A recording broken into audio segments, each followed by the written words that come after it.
Welcome to the Queen City Music Podcast, the podcast devoted to the local music scene in Charlotte, North Carolina. Now, here's your host, Matthew Ablin. Hello and welcome to episode 91 of the Queen City Music Podcast. This episode of the QCMP is sponsored by Midwood Guitar Studio, Charlotte, North Carolina's own boutique guitar shop located in Plaza Midwood.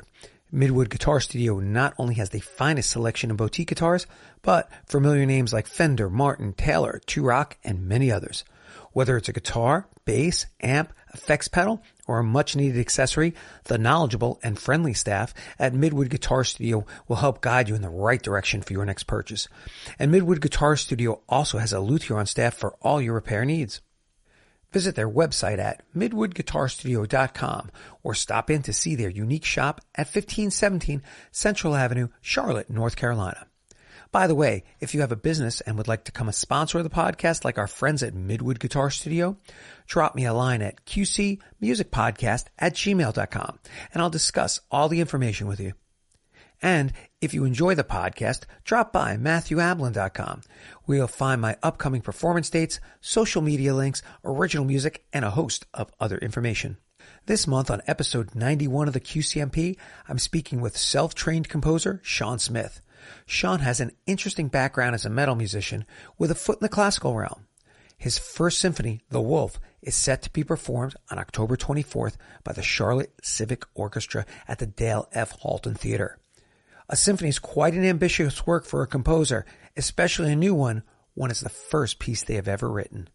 Sean Smith, welcome to the Queen City Music Podcast. Thank you. Good to be here. Hey, brother, so are you from the Charlotte area? I'm originally from New York, Westchester, New York, Sleepy Hollow. Okay. And the Headless Horseman. Headless Horseman, that's right. Actually, that's I got family members buried there. Yeah. Yeah, that's a good spot. That's where all the bodies are, right? Yeah, exactly. Exactly. So, Sean, what's your music background, dude? Music background is always been into music since I was really young. I could think like taking it all the way back. First musical memory. Yeah. Driving to preschool with my dad in his BMW and thinking this is the coolest thing ever, and then he would play the Talking Heads, Psycho Killer by the Talking Heads. That was what we'd listen to every day on the way to school. Yeah. So that was like that's my intro. Fast forward to like being a musician, middle school time. That was actually, you know what? My first guitar. That's a good little When did you piece. start playing guitar? I was in 5th grade, and I saw a guitar at a garage sale, and I thought it was really cool, and I begged my parents to buy it, and they got it for me. It was like $25. Okay. And I picked it up and naturally wanted to play it left-handed.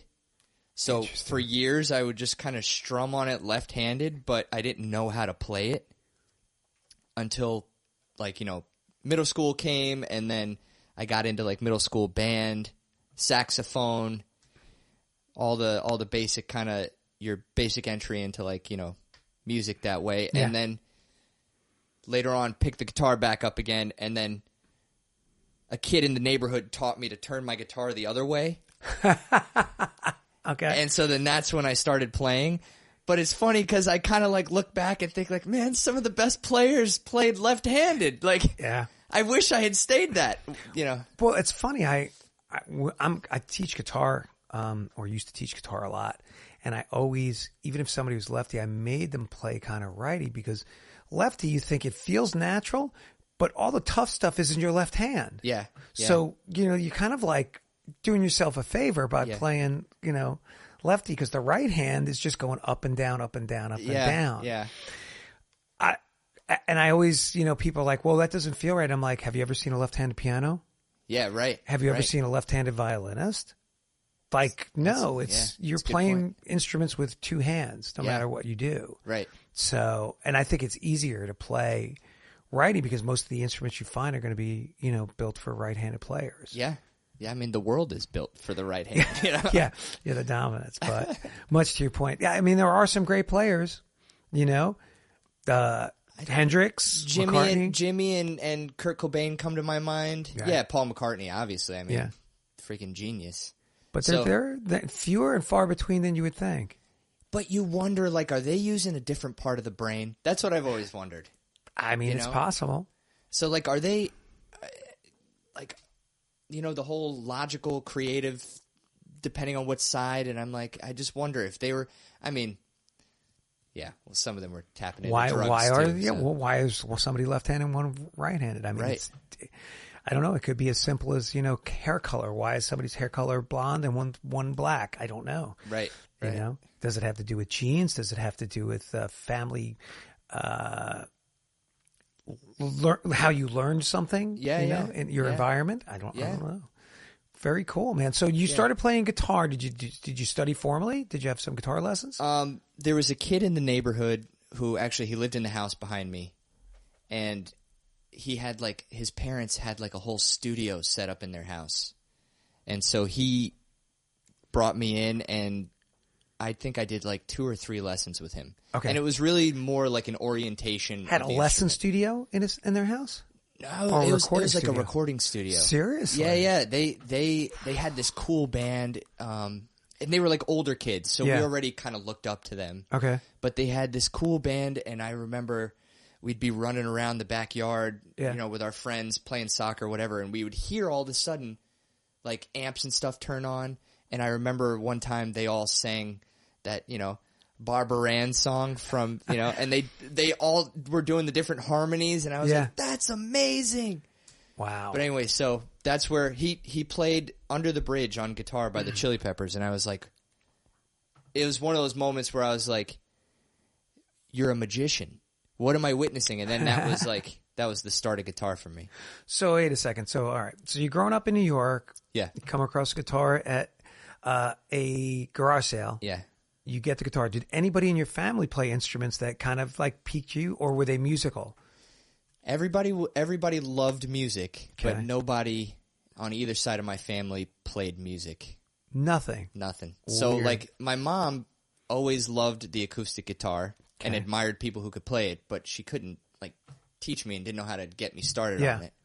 And my dad too. I mean, they both, music's such a big part of our lives, as a family, just listening to music. And right. Nobody knew what to show me. That's interesting. I mean, I knew when I grew up there was nobody in my family who played, except for my grandfather. He did everything, but he was my step grandfather. But I mean, of course, my only grandfather. My grandfather who I knew. Yeah, of course. And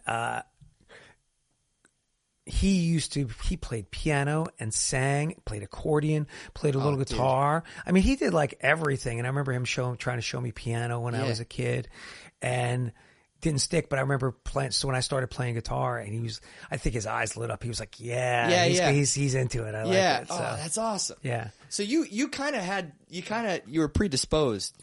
Yeah, I think so. But I'm not really sure it was particularly my grandfather who got me into it. Because he would play really old timey songs. I mean, he's like World War II generation. So he'd sit at the piano. We'd be upstairs eating, or before he came up, he'd go play some songs and do that kind of stuff. But, I mean, that was a little bit of it. I mean, it was rock and roll for me. What was it that turned you into wanting to get that guitar? Did you hear some music before that? Besides your dad playing Talking Heads in the car? It was definitely rock and roll. Yeah. Yeah. I think when I started finding music for myself. Yeah. Cause I'll throw an embarrassing memory out there. Oh, okay. My first concert ever was the Backstreet Boys. Okay. So when I started discovering music for myself, the band that I heard and I was like, what are they doing, is the Chili Peppers. Gotcha. Love them or hate them, Yeah. They're an amazing band, yeah. Yeah, I mean, outstanding musicians. So it was trying to learn the song Other Side. Okay, great song. That was and it's a simple enough song on guitar, and per se. I mean, depending on how you define simple, but sure. if it's just playing a tab, it's a simple song. So that was the one that, okay, I'm figuring this out. I'm on the 12th fret. I know what a fret is, and from there it was just. And actually, I had my friend's dad played guitar, and then he started showing us too, because then my buddy picked up bass. Okay, and he was showing us guitar riffs and stuff. He played Boston and stuff like that. So it was like that was what kind of started it. And I've never left rock since. I mean, rock's always been like, you know, the foundation of my musical structure, I think. But my mom had us listening to like Motown and stuff. That was what so Temptations, and she was a big like Diana Ross fan and stuff like that. So, you know, lots of musical inspiration, but rock is kind of what even now is what drives everything I'm doing. Right. So, it's good. How did you so as you start getting older, you're playing guitar, are you getting into bands? Are you forming bands yourself, or how's that going? Well, like, you know, I feel like the common middle school, high school experience is everyone who has an instrument, now we're a band. You know, so like whether anybody can play or not, we're walking around telling everybody, yeah, we're in a band. So going in New York when you're in high school. Well, so actually I did high school down here. I moved down here. Yeah. Oh, so you've been in Charlotte a while. Yeah, I've been in Charlotte a while. Yeah. I've skipped over that. How long have you been in Charlotte? A long time. Yeah, long time. Long time. Significant portion of my life. See, I remember when I grew up in New York, and I don't know if this was part of your high school experience down here in Charlotte, but in middle school, the guitar players when we all started playing, we all knew each other. And then when we got to high school, we had, let's say, 3 different middle schools that went to that went into our high school, and all the guitar players started to know who all the other guitar players were. Yeah, yeah. You know, and so you knew everybody, and then you would start to know everybody by reputation, even if you never heard them play. Yeah. You knew by reputation how they could play. Yeah, you know? that was. I'd say it's a similar experience. And then, like, you know, one of the kids who plays guitar would like have learned this really sick like shredder riff, and then everybody's talking about it. Like, oh, that kid does that riff. Okay, well, I got to do something now. Yeah, it's always that little competition going on. Oh, it was a big competition, and it was definitely. I think I'm assuming it's the same for. First of all, you being from Long Island, the scene was rich there, and it like sort of has always been rich there. Yeah. So I'm assuming here it was probably a little more mild. I mean, you know, you're producing Billy Joel's and Brand New and everything. But, you know, we'd have like a kid who was like a big Joe Satriani fan. Right. So he's shredding Joe Satriani riffs, and everyone's like paying attention and trying to beat him. A buddy who's like a Metallica fan, so he's learned the solo from One. Yeah. And we're all competing. So this is maybe even before we're in bands. But we're all just kind of absorbing what everyone else is doing. Right. But like you're saying, it's the guitarists who are driving it all. Yeah. No one's talking about the bassist because we don't even know who's playing bass. Well, I think the drummers, at least when I was in school, I mean, you knew who some of the drummers were. Because there were not enough of them. Yeah. Because you're desperate to poach one, you know? Well, they also had like jazz band and stuff like that. So there were some cats who were really good that I went to school with. I know of a couple who still play, but I don't know what happened to a lot of them. Some of the guys I wasn't as close with as other. I mean, maybe Facebook now I catch up with them, and some of them are still musicians. So it's interesting. Well, you hope, especially with a drummer, especially when they're good, you hope they're still playing. Because like for me, there's like some of my best, like most when I've been in the highest level of awe of other musicians is usually a good drummer. Mm-hmm. When I hear the way they hit a snare with like authority, you know, they really pop it. I'm like, oh my God, what am I listening to? This is amazing. So drummers for me have been something that I've only in the last decade really come to appreciate well. Yeah. I mean, I was in awe of drummers to a certain point because my old neighbor back in New York, and by no means am I exaggerating, this guy was probably one of the most amazing drummers I had ever heard. And I remember I was playing, and he had retired. He had some mental health issues. And so one day he comes into my basement, and he had let the drum kit there because my brother wanted to play occasionally. And his name was Alan, and Al would come down, and this dude had a snare, a hi-hat, a kick drum, and a tom. Dude, let me tell you, what that guy did on those few drums, I was like, oh my God. My brother's like, yeah, that guy was, and everybody would say, like, that guy had a reputation. And he was a bit older. He was probably about 10 years older than I was. But he grew up in the Long Island scene. So he was known, and people were like, that dude was an extremely talented musician. Yeah. You know? But I mean, my point is, in the last 10 years, as I've gotten older and had to do drums on, sequence my own stuff, I start, you don't realize it when you don't play an instrument. You know what I mean? Yeah. But when you start to get into that part of it, you start to learn. You sort of swim into a body of water that was way bigger than you thought it was going to be. Yes. And you have a different respect for what they're doing. Because I think same thing as like if I'm trying to program some drums for like a demo or a scratch track or something. Yeah. I always get frustrated because I'm like, they don't sound musical enough, or they don't sound, there's no rhythm. It's just drums. Yeah. It's a metronome, which is fine if you're recording guitar against it. Like a metronome, you need it. But then it's like, but there's no groove. Mm-hmm. And your buddy with the 2-3 piece drum kit, doesn't matter how many pieces, he can make a groove, Yep. like, and that's and that goes for obviously any discipline in music. Oh, yeah. Like it's your tone, your approach, everything is like. I like on the drummer thing though. I think about going back to the Chili Peppers, which this will be the last time I go back to them. Chad Smith, when you hear his drum tracks in isolation, they're musical. Like the sound is him. It's not just like great production, although there is that. Yeah. So when you find a really great musician, we were talking before we started recording here, like. You want to hold them and never let them go because it's like, dude, you're music. You are music. Yeah. It's tough to find those musicians who you gel with really well. And once you find them, you gel with them not only because of their personalities that match, it's also their musical ability that you are like, I get it. Yeah. But there's also that thing of when you're playing, let's say as a guitar player, you don't appreciate other things until you have to do them. I didn't appreciate singing until I had to start singing, what singers go through. Like, for example, and I've said it on the podcast before, but I had a vocal hemorrhage a number of years ago. I couldn't sing for a year.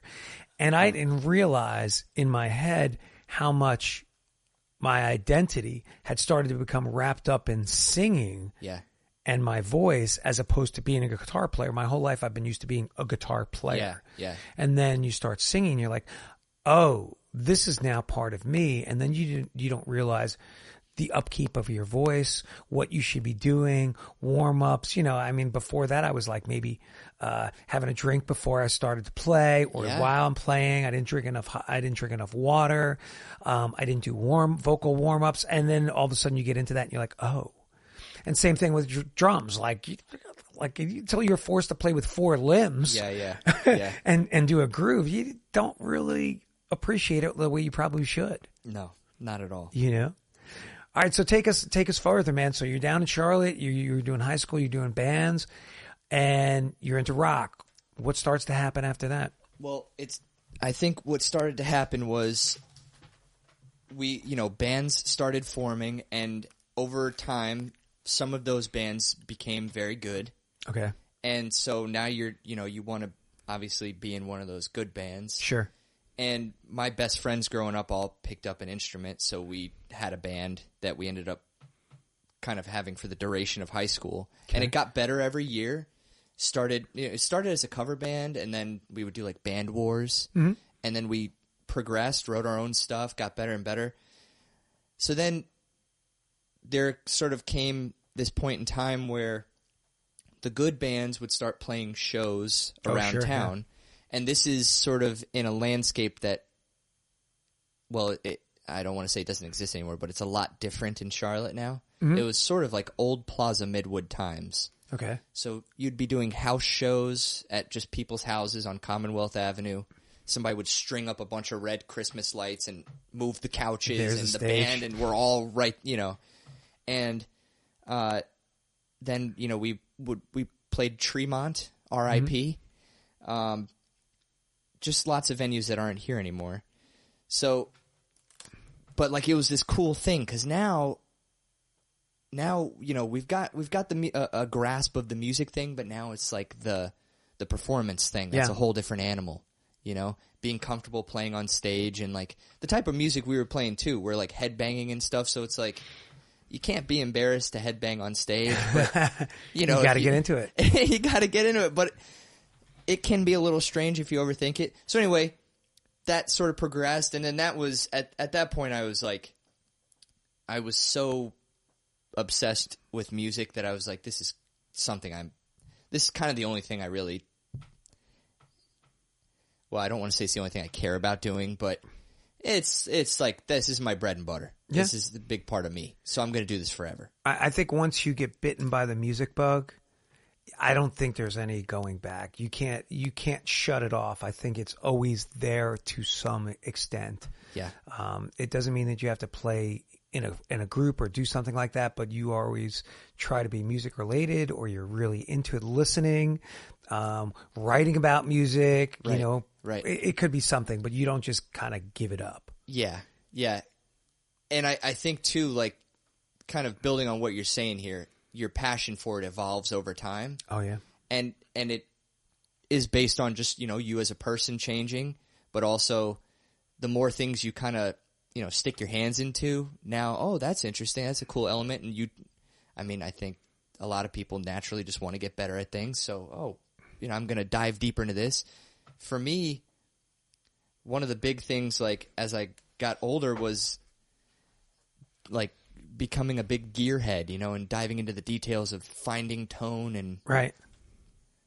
It's like a rabbit hole. But, I look at it as, like, music is a healthy obsession. Oh, yeah. It's a very healthy outlet for us to dream and experience life. So none of it should be off limits. None of it's bad, and it's like productive. Yeah, I have a buddy of mine. We always talk about it, and let's say he'll call me and be like, "Guess what I'm looking at buying?" And he'll tell me about the new guitar that he's buying, even though he's got a collection. Dude, that's the other thing. You never just have one guitar. Yes. Yeah. And I just laugh, and I'm like, "What are you eyeballing now?" And he laughs, but it's like there could be worse things that you're spending your money on. Absolutely. I could be going out and drinking all the time. Yeah. I could be doing gambling, or I'm buying guitars. Yeah. Like I could sell it tomorrow and make my money back. It's okay. Yeah. And music is not a bad way to spend your money. There's a lot worse ways to blow your money, Completely agree. And more expensive too. Heck, for all the instruments you have, I was telling him, he's like, all the instruments I have, he's like, it doesn't even equate to like a car. Yeah. Like somebody who buys a Mustang or something like that. Like, you could spend $50,000, $70,000 on a Mustang, a classic Mustang. Yeah. I'm like, that's a lot of guitars, $50,000 or $70,000 worth of guitars. Well, or you could be one of those people that goes to like Norm's Rare Guitars and you try to buy like the $100,000 guitars, the old Stratocasters or whatever. I don't want to get too far down that rabbit hole, but I see the market of guitars, used guitars. It is skyrocketed on how much stuff it is. Yeah. There's, I have a Gibson Flying V, and it's kind of interesting. I bought it, 7-8 years ago. And I think it was like $600, right? I was like, okay, wow. That same guitar. I look on Guitar Center's used gear now. It's $2,000. Oh, easily. And I'm like, there's something wrong. Easily, yeah. For a used instrument. I agree. But especially, I think Gibson particularly has always been an expensive guitar. Like we all know that. Yeah. But I think when you start looking at like, people are thinking, okay, it was probably better made back then or something. And then there's like a patina on it now. Yeah. A loved Gibson, it sounds good.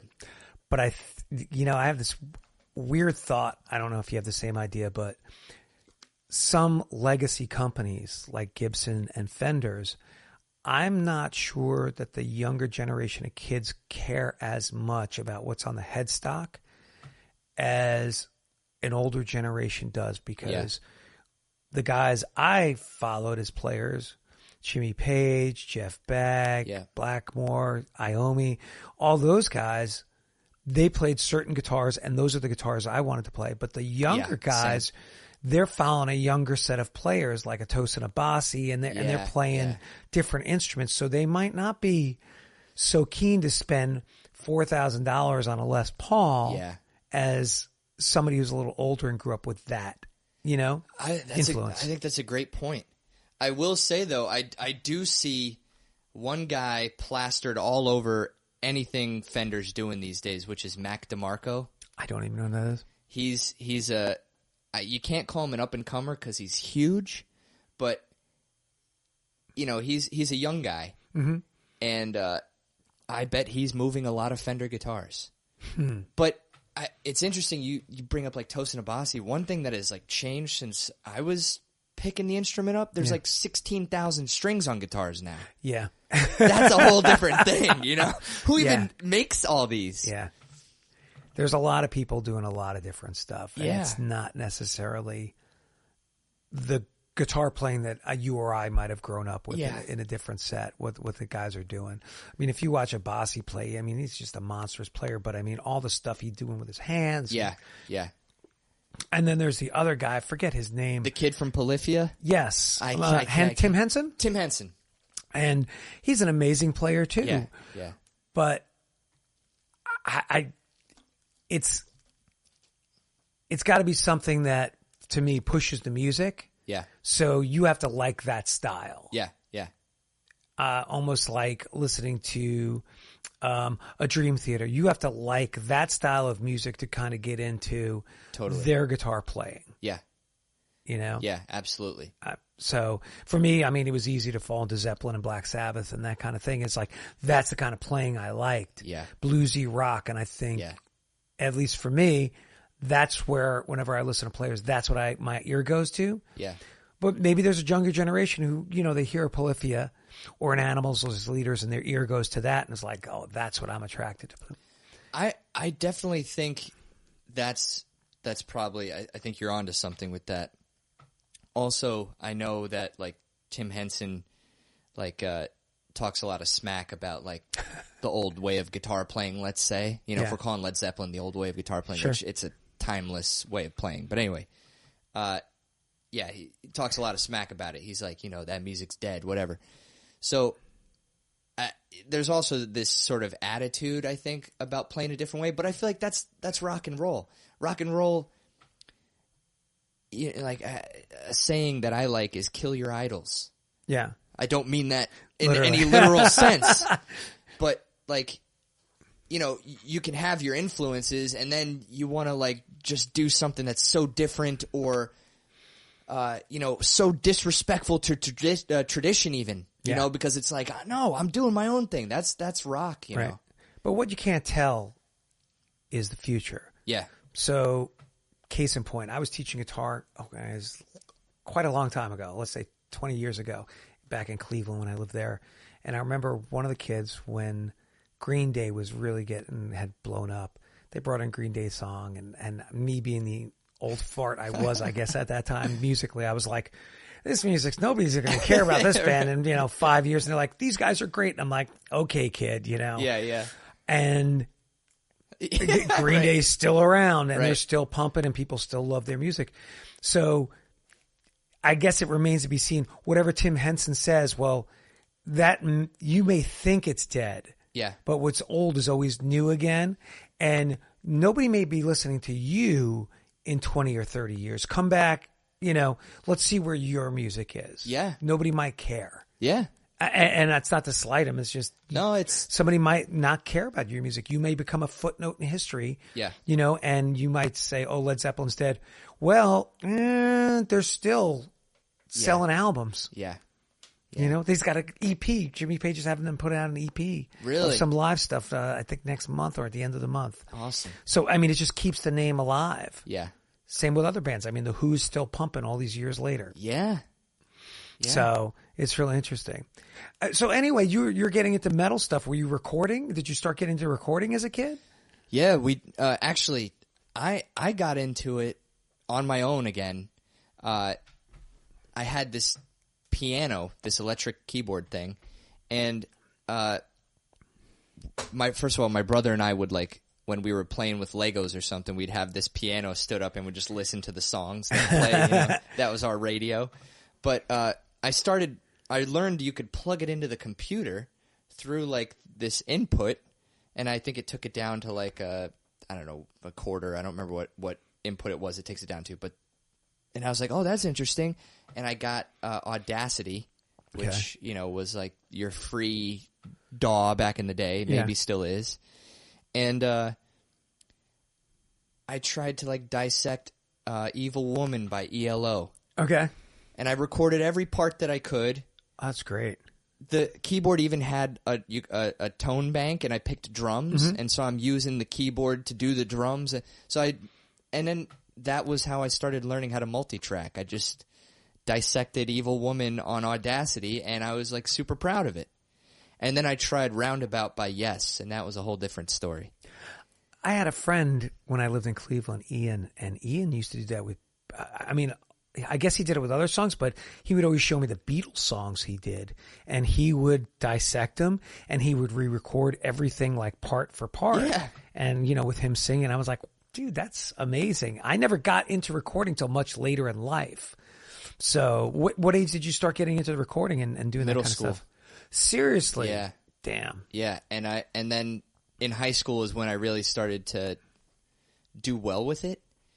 But when my band, so I had this band in high school at the time called Hollywood Tower. Okay. And when we went to record, we would go to like an actual studio, but not like Sound City. Like we'd go to like, a guy in a town over has a studio, and we recorded a lot of our stuff that way. And then that's how like other bands, they'd all say, hey, who'd you use to record? Oh, and then we'd pass the guy's contact along. So he probably did a lot of business.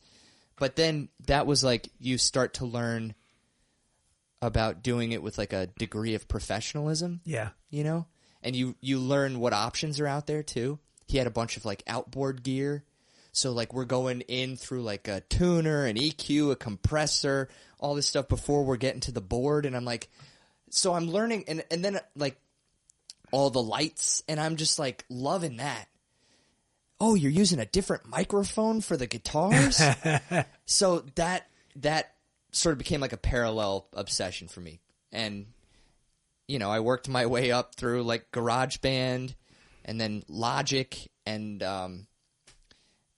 ended up taking a break from music for a while when my band Kitchen went on hiatus. Okay. And when I came back to everything with just a totally different mindset.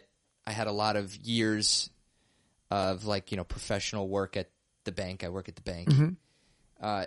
Teaching me about like, I don't know, just elements of like being detail oriented and all of that refinement. And now I'm in Pro Tools and I'm cooking with gas. There you go. Yeah. It's amazing. Like if you're listening and you don't really get into, you don't know much about what musicians do with recording, you now have like the equivalent of $1 million studio in your home in a little computer. Right. Which was not the case when I grew up. I mean, we had 4-track recorders, and they were, I don't even know how much because I didn't have one. But I knew they were expensive. I mean, I had friends who had them, and I was like, what? You're a 4-track recorder? Because you could record tape, in layers. And now it's amazing. I mean, you can produce albums in your bedroom. Absolutely. And there are people who do. And that's what people are doing. Yeah. That's what all the young kids are doing. It's a completely different thing. Did you... when you got into recording and you start really getting into it, how did you learn about it? Did you take any courses? Did you do anything? I was just paying attention when we would record with different people. Okay. And ultimately, one of the people that we recorded with was a guy who was in the band Hope's Fall, if you've heard of them. I think I've heard the name. It's like a big they're like a legendary post-hardcore band from Charlotte. Okay. And we recorded with this guy, Christopher, and he sort of taught me. He saw I was taking an interest, so he was kind of teaching me a little bit, and he was really good. And then from there, again, I a lot of it is just self-taught. I mean, watching videos and stuff.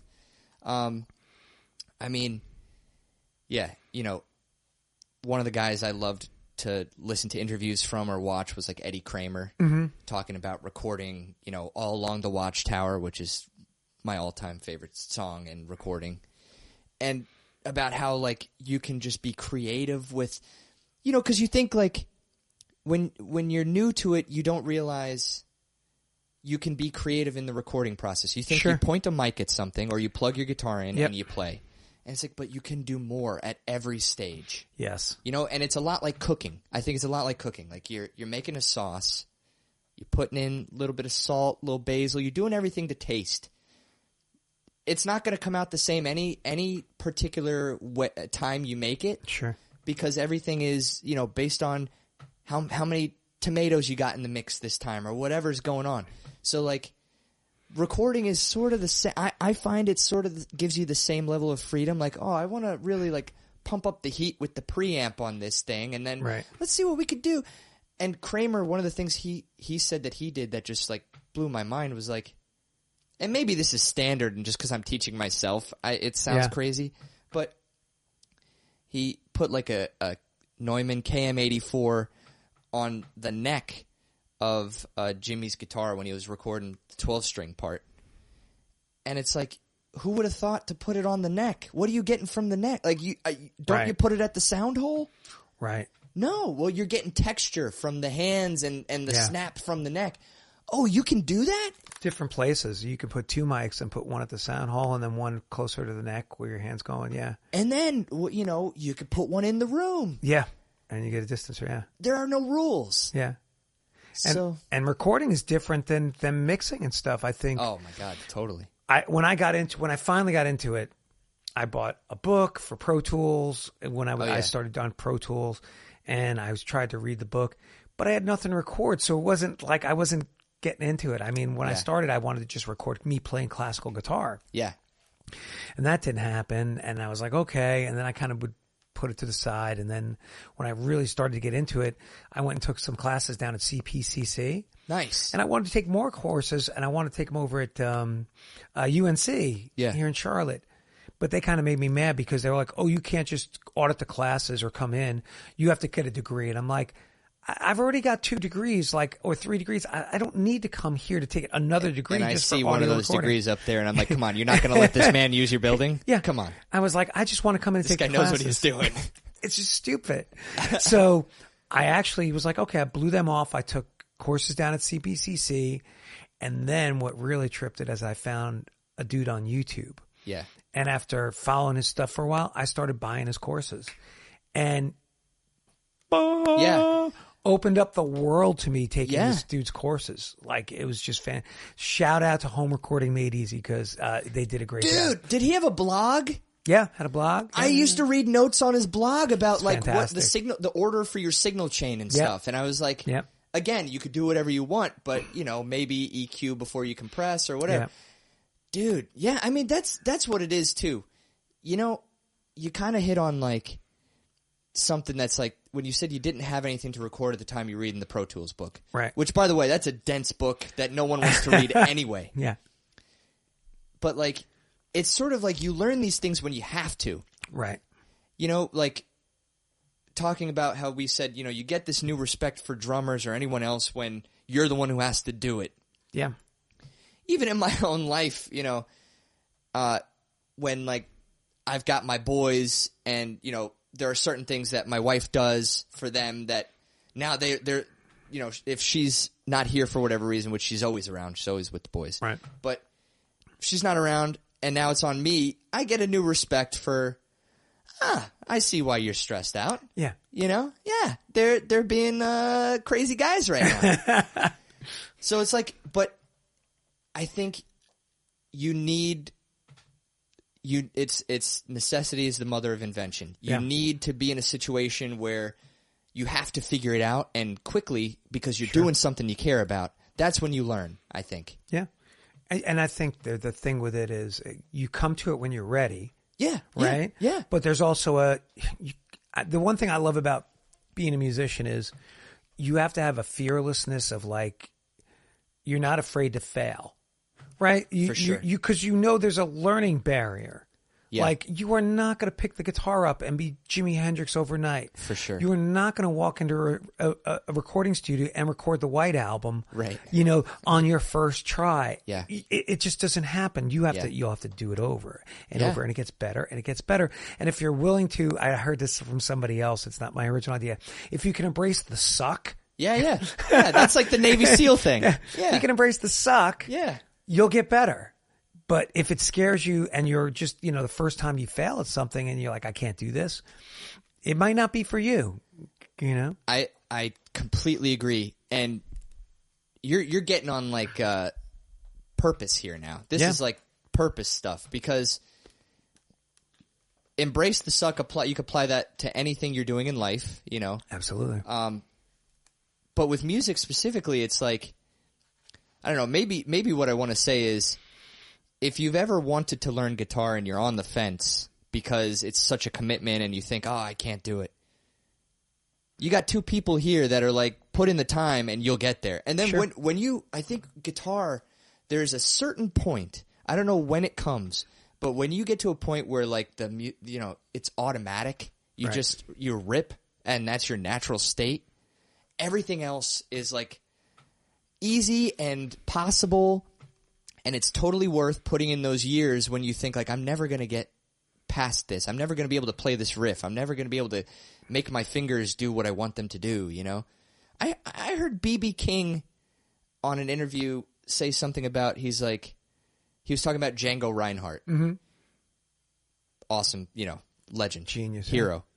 And he was like, how hearing Django Reinhardt for the first time influenced his playing, and he was like, I always thought I had a dumb hand. My left hand was my dumb hand. I couldn't make it move, And it's like, well, dude, you made it move as much as you need to make it move, because, and now we chalk it up to, he had economy of note playing, Movement, yeah. But it's like,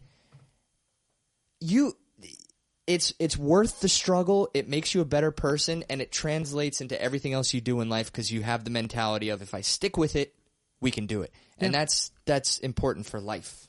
Yeah. I think there's a thing there's a part of growing up playing your instrument. And when I say growing up, I don't mean just necessarily age, but there's a wisdom that comes along with it. I think when you're younger, you are trying to be the best there is, and you're trying to do this and trying to do that. But as you grow older, if you're playing music, or let's say even you're just writing original music, whatever you do on the guitar doesn't really matter unless it's for the purpose of the song that you're writing. Yeah, totally. Right? Totally. It doesn't matter how fast the guitar solo is, because nobody cares if it doesn't fit the song. Servant of the song. Yeah. Yeah. And then the other thing is, you have to find yourself in your instrument. So that's what the difference is between David Gilmour from Pink Floyd and Tim Henson from Polyphia. Yeah. The music is different. What he plays and the way he approaches the instrument is different. You can't say that this guy sucks, because he doesn't. Yeah. And you can't just say this guy's the greatest, because he's not. It's all in your interpretation. Yeah. Yeah.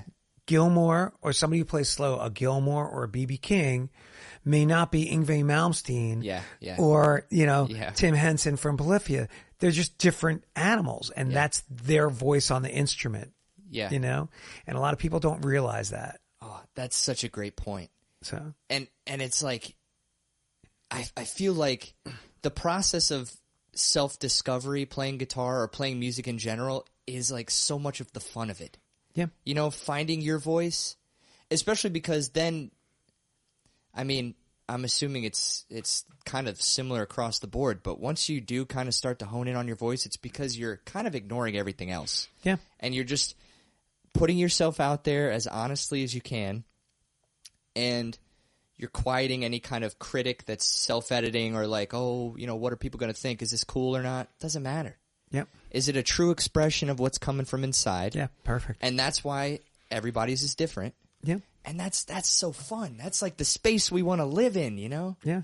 So for you, you obviously talk about Pink Floyd, and I know you mentioned like Iommi and Page and stuff. Who were those guys that like helped you stick with it and then want to find your own voice?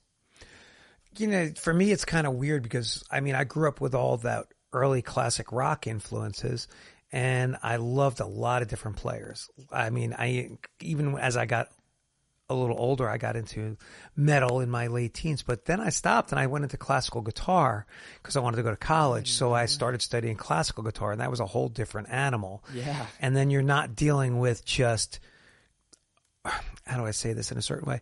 You're not dealing with original music writers. You're dealing with interpreters. Yeah. So now you're listening to John Williams interpret Bach, and Segovia interpret Tarrega, and all this kind of stuff. So it's a little different. But then, as I came out of that and I started teaching guitar years later, you're teaching. When you're teaching something, you have a different perspective on it, as opposed to just playing it and being all encompassing. Now you have to kind of open somebody else's world to all that, and you have to allow them to learn to be themselves. So. There were just, my guy, if I have to pick one, is Jimmy Page, because one, you could say whatever you want about him. Oh, he's sloppy. I don't think he was sloppy at all. I mean, his lead playing when he got older, but he was never a sloppy rhythm guitar player. And he lived more in the moment than a lot of other people did. Like, he would do stuff and you just like, okay, it's done. I did that. And he didn't punch in. He didn't have that luxury, right? Yeah. So these are all live takes that he's doing. Yeah. So a guy today can very easily say like, oh, it's sloppy, whatever. Okay. But you just built your solo note by note, using the editor there in Pro Tools. Yeah. Like, this is him, doing live takes. Yeah. I mean, I see how someone might say that some of his solos maybe are, but who cares, man? Like, that's the thing. Who cares? That's part of his style. He's still shredding. Yeah, that's his style. I mean, that's the song. Like, that's rock and roll. That's what it is. That's it. And it's emotions. Yeah. And then the one thing for me that I loved, which I really adored about Zeppelin, was their influences. So there was folk, there was some classical, there was country, there was rock, there was blues. Yeah. There was just so much. There was even Middle Eastern stuff with like Kashmir. So you had all these influences, and I don't think a lot of musicians mind their influences as much as that particular band did. I always feel like a band like Zeppelin, when people copied Zeppelin to kind of do their own thing, they copied one aspect. They didn't copy the whole, influential styles that they did. So that's just my opinion. Oh, even the thing too is like all of the musicians in that band were monsters in their own right. Right. So like John Paul Jones. Oh, tremendous. Trampled underfoot playing the keyboard on that, right? And then playing the mandolin part in Going to California. Yep. And not to mention his bass lines were so sick. Yep. So, like, you had these phenomenal musicians, but they were drawing all of these different influences, which just makes the music rich. And it was expressed generally in a rock context, but, oh man. And not to mention somebody like Page and even John Paul Jones to another extent were seasoned studio musicians. Right. And Page knew his way around the studio pretty dang well. Right. Which is kind of like, oh, really? And now, years later, even though I was not a studio person, now trying to do stuff in a studio of my own, I'm like, oh, now I get, like, that's part of the genius.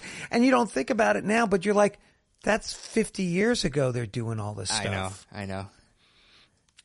They're sorting it out. And even, of course, the Beatles. That's all the the stuff Beatles they're doing. thing. It's like when you find out all the studio stuff they did at Abbey Road, it's just mind-blowing. And it's experimentation. Yeah. It's not even like, oh, there were 50 other bands doing that before. No, there was nobody before them doing it, which is like mind-blowing to see that, to learn all that when you're into music.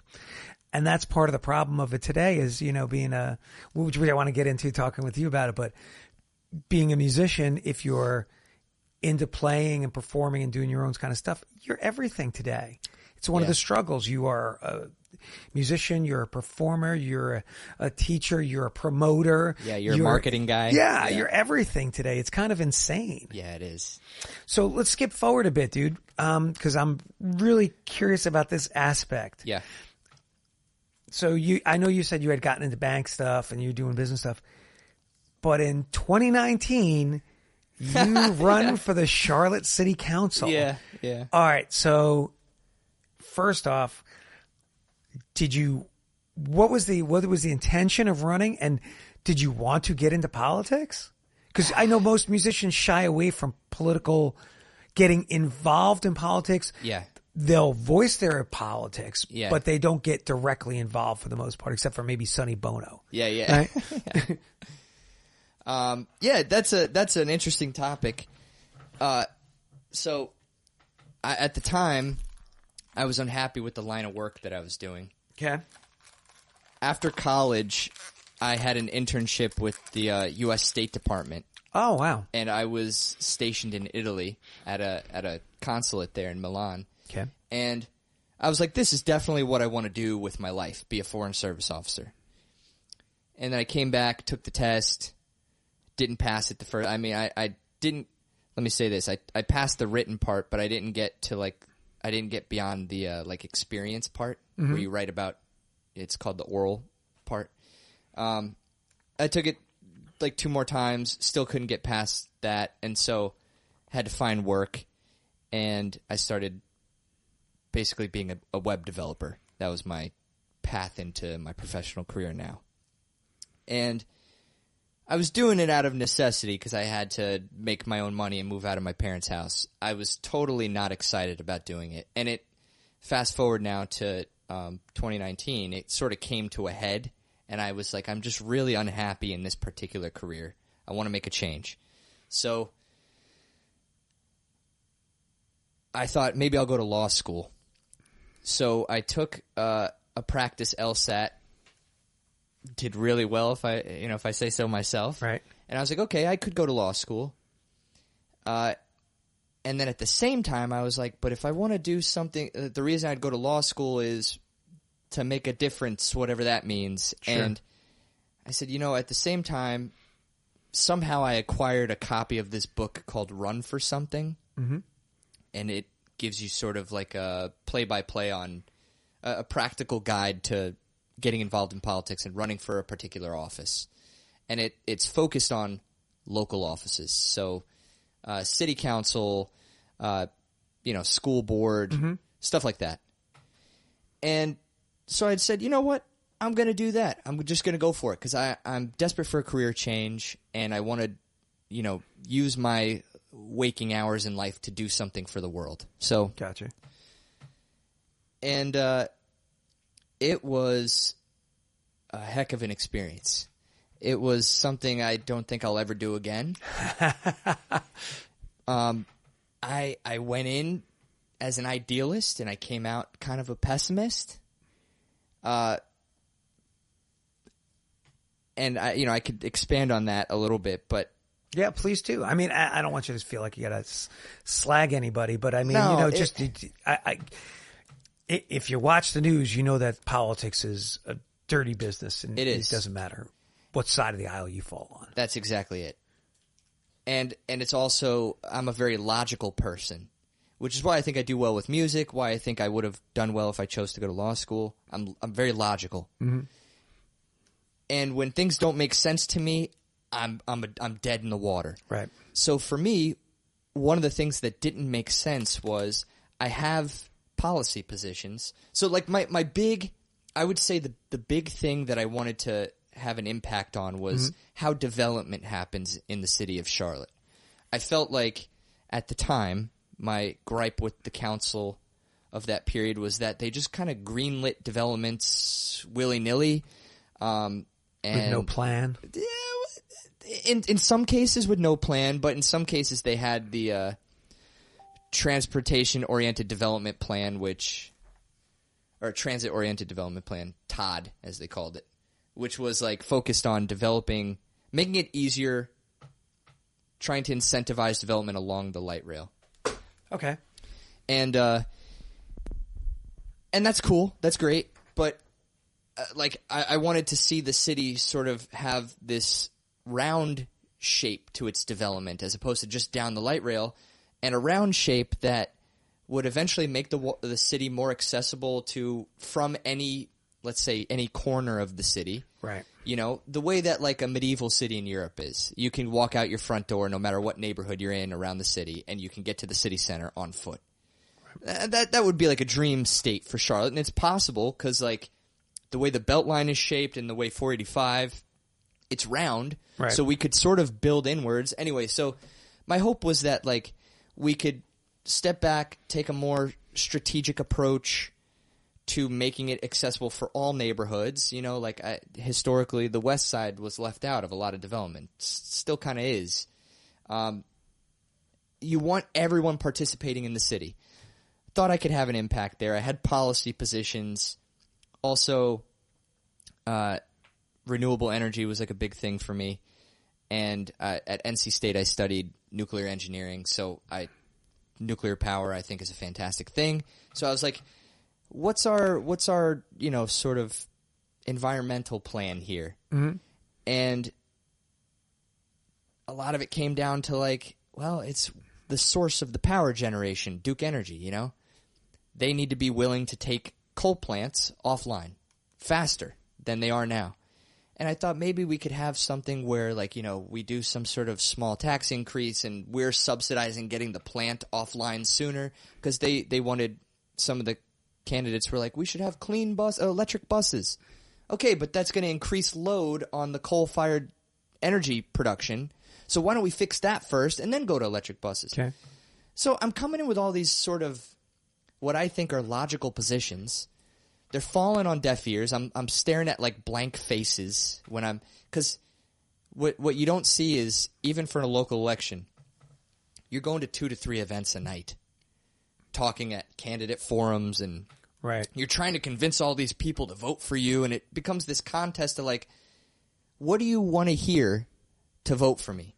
Right. And I can't do that. I don't, because I don't know what you want to hear. Right. And then you start meeting, like, you know, people with lots of really wild opinions that you're like, that's not even realistic, that you're not even on Earth. And I'm trying to convince you, and I don't know how to talk to you. Right. So I think ultimately, I'm just saying what you want to hear. Yeah. So in a way, it's easy to kind of lose yourself. You deviate from whatever your true north is, which I didn't like, because then I'm like, I'm saying stuff that I don't necessarily believe. I don't like that. Right. But I'm afraid if I say what I believe, I'm not going to get the support that I need or whatever. And I think that's politics in a nutshell. So it's sort of just not cut out. I'm not cut out for politics. So did you become, I don't know if disillusion is the right word, but you went in with one mindset thinking it was a certain way, and when your run was over, did you come away going, it's not what I thought it was going to be at all? Totally. Yeah. Yeah, absolutely. And actually it was disheartening, because I put so much effort into it. Right. And that was when I think I needed to run for council to reach the point that I did, which set me on more firmly on the music path, which was like, you know what? What's the, like, if nothing else mattered, if money didn't matter, if quote unquote making a difference didn't matter, all these things, what is the one thing you would do? Right. Like in a vacuum? Oh, I want to play music. Then do that. Yeah. And I don't look at it like I can make a career out of music, like in terms of like financially. Right. But it's something I'm always going to do. I'm always going to be producing, creating music from here on out the rest of my life. Yeah. So I'm actually kind of glad, because I was looking for direction, and that kind of gave me a different direction than I was looking for, which is usually the good direction, you know? So it was a great experience. I made a lot of connections, learned a lot about how the city works, invaluable. Mm-hmm. But, yeah, I won't be running anytime soon. Politics is and now especially, like, it's just, I don't know how you can... I don't know how you can do it. There's a lot of what's the word I'm looking for? Division. Yeah, vitriol. Yeah, it's very too sad. Bad. You know, a lot of people my opinion is the correct opinion, and your opinion is wrong. Yeah. Oh, but it's I'm a little old, but I mean, I remember Tip O'Neill being the Speaker of the House and working with Reagan, and they could talk. Yeah, they were what's the word I'm looking Yeah. for? Ideologically. Thank you. Yeah. Opposed. Yeah. But they could still sit down and talk and figure out something in the middle where Because I don't it was feel it they was can about do today. it was about like, okay, we both agree this is a problem. Yes. We may have different perspectives on how to solve it, but we both agree this is a problem. That's great. Yeah. Now it's, I don't like you as a human, you don't like me as a human, we have no mutual respect, and I would rather not talk to you. Yeah. What? Yep. And relating to music, what you were saying before about making a career out of it, I think it is possible to do music as a career. You just have to figure out what that means to you. Because if it means writing and recording and releasing your own music and touring, you got to know going in that that's going to be an extremely difficult venture, especially as much as the music industry has changed in the last decade, if not more. But there's also music stores, there's sales, there's product development. There's a lot of stuff. You know, I always say for myself, I spent a lot of time thinking, how am I going to do music for a living and make a living doing this? I taught guitar, I teach public school, I gig, you know, I do a podcast. There's a lot of different stuff. I mean, if you are willing to do other things than just write, record, release your own music and tour and perform it, but if that's the only thing you want to do, have at it. But that's you have to know going in that that's an extremely tough road. Yeah. And it always was. I don't think it ever was easy for anybody. Yeah. I think about that, like, I think we'll get to this eventually, but like with the classical music, I think about like someone like a Beethoven. In their time, was it like you had some sort of state sponsor? I know they also had like wealthy benefactors and stuff, but a lot of them too were still hustling to like get, you know, I think there were, you know, in terms of sheer numbers of people, there were less humans on the planet then. So you had less people competing for publishing contracts, but still it was fierce competition, right? And getting their music published was a key way for them to have income. So they had a lot of the same struggles we have today, even though they had things that I think are mostly kind of gone, at least in America, like, you know, public dollars for music. Not only was it sparse before the current administration, but now it's gone. Right. You know?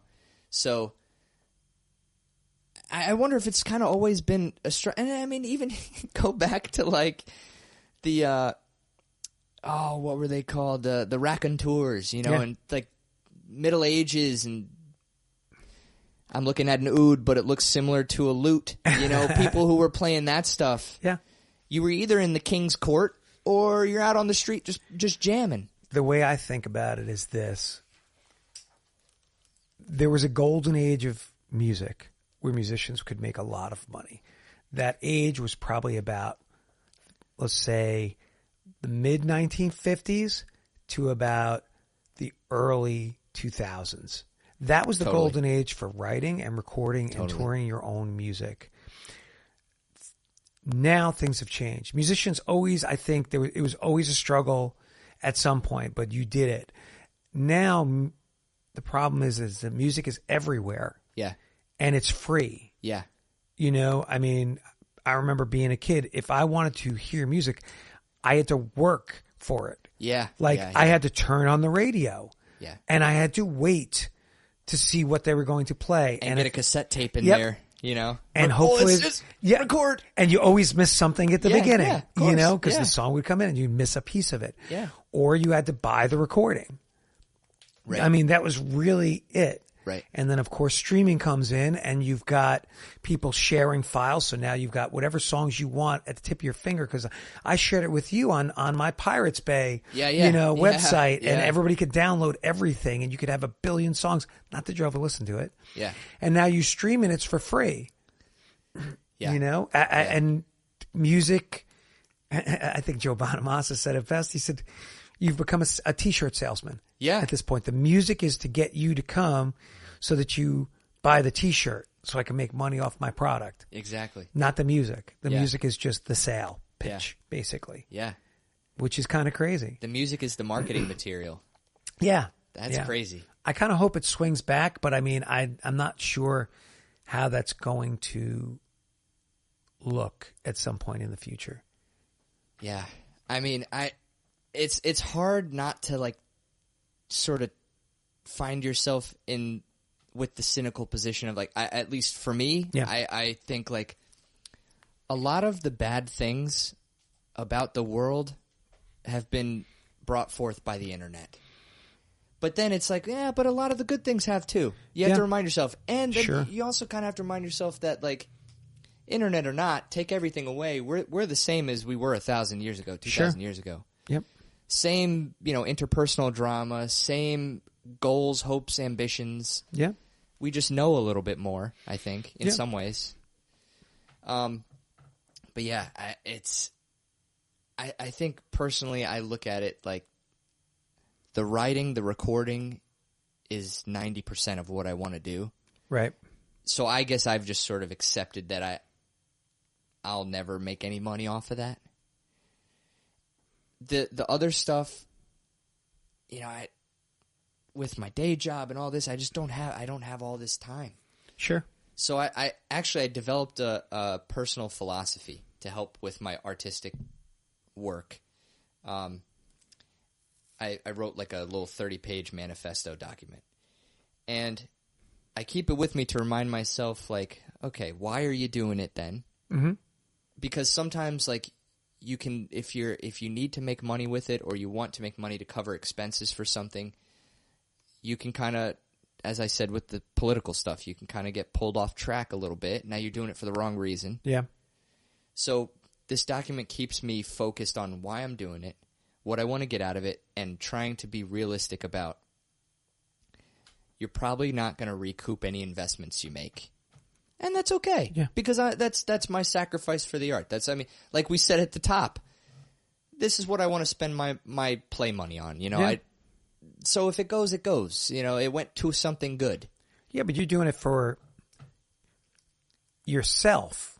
Do you know what I mean? Yeah, yeah. Like you're putting your time into music to express yourself. That's your expression. Somebody else, it might be building a hot rod car. That's their form of self-expression. You're putting that into this, which is great, man. I mean, look, music has taken a lot of turns as a business in the years, and I think everybody seems to forget on some level. I don't care if you were Beethoven or if you're the Red Hot Chili Peppers. On some level, whatever you do, it's a business. Yeah. If you're trying to make money from it and survive, it's a business. Yeah. It doesn't matter if you're selling sheet music, if you're selling albums or you're playing concerts. It's a business. And we all forget that.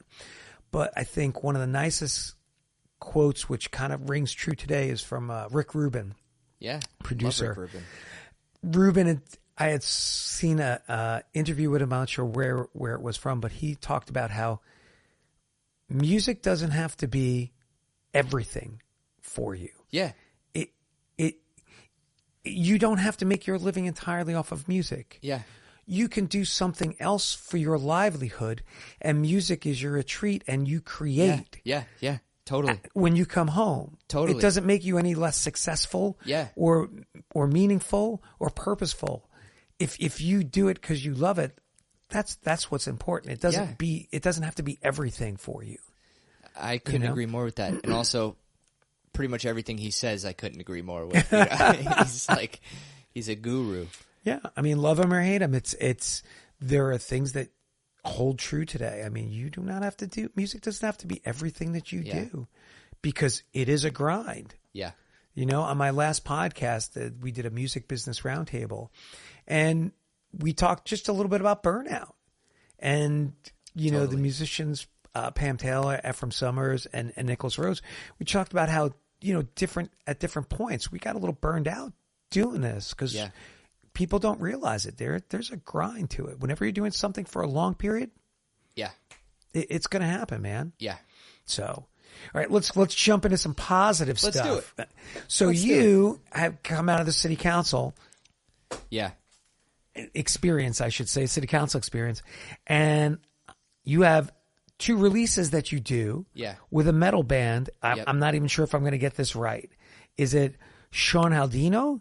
That's close enough. Yeah, that's close enough. I've usually it's much worse than that. It's called Sean Haldino, and it's, by the way, it's very Italian. Well, or New York. It's actually funny you say that. My nickname growing up was Seanino. Okay, that's what they used to call me because little Sean in Italian. Okay, but that is Portuguese because it's a pun on one of my favorite soccer players, Ronaldinho Gaucho. He, he's a phenom. You say the name, everybody who loves soccer knows who that is. And I just, put Sean in front of it. So that's like my nickname, Seanaldinho. I also had another nickname based on another soccer player, Thierry Henry. Okay. Sean Ree. So I like puns. Okay. But it's Seanaldinho. Everybody struggles with it. And I'm like, so actually for this new project I'm thinking about doing, I might just use a different name. But anyway. Make it a little more pronounceable. Yeah. Hey man, if you do it, do it the way you want to do it. Just be happy. Yeah. And then hopefully you have podcasts like this and you're able to teach people how to say it properly, Yeah. All right, so in 2022 you do a 5-song album or EP, I guess you could even call it that. Yeah. The New Dark Ages. Yeah. And then in 2023 you have Bastoni. Yeah. All right, 2-song EP. Yeah. That you did. So fill me in on the group. Is it a group? Is it just you recording at home doing everything, or are you working with anybody? I used first of all I worked with a studio drummer named Nick Balio, who's just the most insane drummer of all time. We should preface this. If I didn't say it, I would forget. It's not classical. This is metal. This is metal. Yeah, it's you could call it crust punk. That's sort of the genre that I was kind of trying to work in, but it's also doom metal. Okay. So it was inspired by, the main inspiration was this band called Dysphere, and lots of other bands in that space. Okay. One of the bands from Ashes Rise, on the second work there, Bastoni, their guitarist is a mastering engineer, and so he mastered my second thing. So it was like, and then you reached out to him? Yeah, I said, could you master these tracks? Because if they don't like them, they'll say no. How did you know he did mastering work? Does he advertise that kind of thing? I'm like a real geek about credits. Okay. So anytime there's like an album that I just love, I'm deep into the credits. Gotcha. I want to know who did everything. And so, his name is Brad Boatwright, and I saw he pretty much masters like everything. And so I reached out, he agreed to master it, and then he told me like, hey man, just so you know, I really like your songs. And I was like, oh my God, that's so cool. Nice. Dude. But anyway, studio drummer, and actually different drummers for both efforts, but the first time around it was Nick Balio.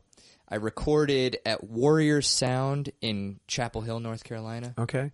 Wait a minute, you can't record in Charlotte? What's wrong with here? I mean, you can. There's plenty of places. Was there a reason that you went up to Chapel Hill? The producer there, Al Jacob, yeah, also the recording and mixing engineer, he has done a lot of projects that I've always looked up to. So there's this big band from North Carolina called He Is Legend. Mm-hmm. I grew up listening to them, going to their shows. They were a huge inspiration, still are. He did their albums, and they sound phenomenal. And He Is Legend now is on, I think they're on Spine Farm Records. They've been on they were on Relapse at one point, I think. I don't know. They've been on all the big metal record labels. Right. So anyway, I sought him out because I was like, I want a little bit of that sound, but and anyway, he's got a really cool studio. Really, I forget the architect who did the drum room, the live room, but it just sounds fantastic. So you put Nick in there, just hitting the drums in that room, and it just sounded crazy. And that was my first. So, what started the project? Actually, I'll say this about the recording. That was my first like truly professional recording experience, like really high level professional recording experience. I learned an incredible amount. I mean, I'd be recording a riff and he'd stop me and like just grab the tuner, here, hold that chord. Here, okay, no, I just, like it's like it had to be perfect. Yeah. So I learned a lot through that. But the reason I started that project was I had taken a break from 2014 until then from music a little bit because I was, I kind of mentioned earlier, like the whole career stuff. I had a lot of anxiety, a little bit of depression. I needed to really sort it out. So I didn't pick up a guitar for a long time. When I came back to it, I had grown. I had a new perspective, new appreciation of everything. And I also had my first son on the way. So I was like, I got to do something before he gets here. Right. Because then I'm not going to have as much time as Sure. I do now. So I wrote that.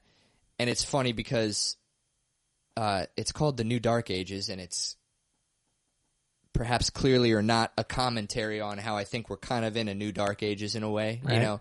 There's no agreed upon source of truth. Everyone is angry, everything.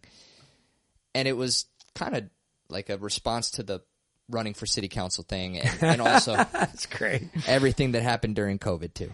So I was really proud of that. And it was because it was me coming back to music, I kind of had to rediscover my voice a little bit. Mm-hmm.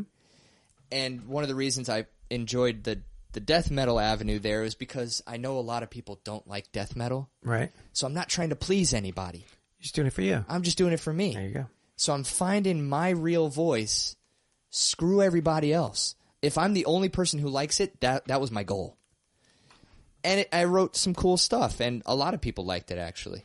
That's funny enough is another thing by Rick Rubin, which I've really liked. He said, the only person you have to please as the artist is yourself. And then if you are pleased and you put it out in the world, if other people like it, that's great. Yeah. But you have to please. You can't just write something for somebody else. You have to write it for you. Right. Yeah. We're not writing jingles. Yeah. I mean, that's a profession. You want to write jingles, knock yourself out. Yeah.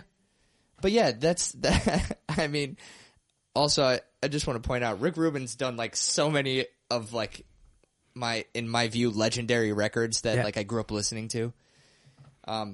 From System of a Down to the Chili Peppers to Jay-Z, like just the guy's all over the map. Yeah. He's brilliant. And everyone he works with is brilliant, really. But yeah, so then based on that, it's funny, I gained a new respect that was like the first time I took on vocals really myself. And we got 3 songs down, and like I'm commuting to Chapel Hill for this. Okay. So we got 3 songs down vocal-wise, and then I came home. And I was going to go back like 2 or 3 weeks later to wrap up. And I didn't have my voice. Because I don't know. I'm not a vocalist. I don't know. And so when you talked about you had that period where like you had a little hemorrhage there or whatever, you don't realize what singers do, like the little routines, drinking the lemon water and, having Halls candies all the time and stuff, like, or not talking, That's a thing. You don't realize. Yeah. Until you're screwed, basically, So that whole experience taught me so much, and it got me really pumped up. And then so I did it again with another 2 tracks the second time, I recorded all my guitars and bass at home, and I shipped them off to a guy in Norway who did a record for this band called Kvelertak. Okay. Not a very well-known band, but outside of the genre. So he mixed it. I had Brad Boatwright, as I mentioned, master it. And Bastoni, by the way, is it's the club in the Italian deck of cards. So I wanted to bring the Italian thing into the mix a little bit, Sicilian thing into the mix a little bit. And the cool thing is, once I finished those, the grand plan, and this maybe segues us into the next topic, the grand plan of doing those was to find my voice and generate some themes that I could use to write a symphony. So those directly seeded the symphony. Interesting. Yeah. So before we go on and talk about the composition, the symphony that you did, let's take a listen to the track you sent over. Yeah, and so okay, Burned cool. at the Stake. Yeah, Burned at the Stake. Which album is that off? Is that off Bestoni or is it off of that was off the New Dark Ages. All right, this is Burned at the Stake off the New Dark Ages by I can't even pronounce the band name. Sean Albino. Thank you. Here we go.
Sean, that's a pretty cool track, man.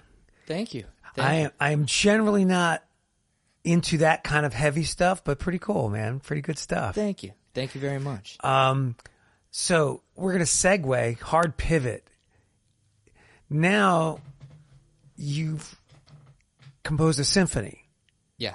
So first, before we even get into talking about the symphony, how did you get into classical music? Have you always been into classical music? Yes, that was something that my dad got us into pretty early on too. Okay. So, like the three pieces of music I remember my dad always having cassette tapes of in the car were the Talking Heads, Rossini's Overtures, right, and this Mozart piano cassette. So we were either, jamming out to T-Heads or right. getting crazy with some Mozart, That's good. Your dad was very musically rounded, I guess would be the way to put it. That's great. That's a good way to put it, because I think he always kind of told us that growing up, he grew up in White Plains, a place called Battle Hill, which is what I'm thinking about calling the next project. He used to tell us that, he was friends with everybody. Mm-hmm. So, at the time, Led Zeppelin was big, and you had your Led Zeppelin kids. Sure. And then you had your Rolling Stones kids, and you had your Beatles kids, and your general pop kids, And he was like, I never, was in any one of those groups. I was friends with everybody. Yeah. And I think he liked everyone's music. So he definitely, he passed that to us, for sure, from an early age. Yeah, if you look back, and that's why I said, going back to earlier in our conversation about Led Zeppelin. Yeah. If you look at my record collection or my CD collection, I don't have records. If you look at my CD collection, man, I've got everything from Black Sabbath to B.B. King to Rossini operas to flamenco to jazz. I mean, there's just everything, because I think if you're a musician, you should have other influences besides one straight thing, Because first of all, those straight things are we talked about kind of finding your style and your voice sort of thing, your sound. They're all just people's sounds. Yeah. So really, we create the genres so that we can easily understand what to expect. Yeah. But there are no genres. Right. I also understand that like technology makes a difference. Like, if there's a group of 50 people on stage playing acoustic instruments in unison, okay, we'll call that like, orchestral music. Fine. Right. It's defined by how it's performed maybe. But like there are no genres. It's right. all, everybody's just making noise. Right. But how do you make the leap from doing metal, particularly a heavier version of metal, to classical? Now, just an aside, there was a movie, I don't know if you ever saw it, it's called Metal, A Headbanger's Journey. And it's a little documentary of heavy metal and how it has roots way back to classical, going back to like Mahler and things like that.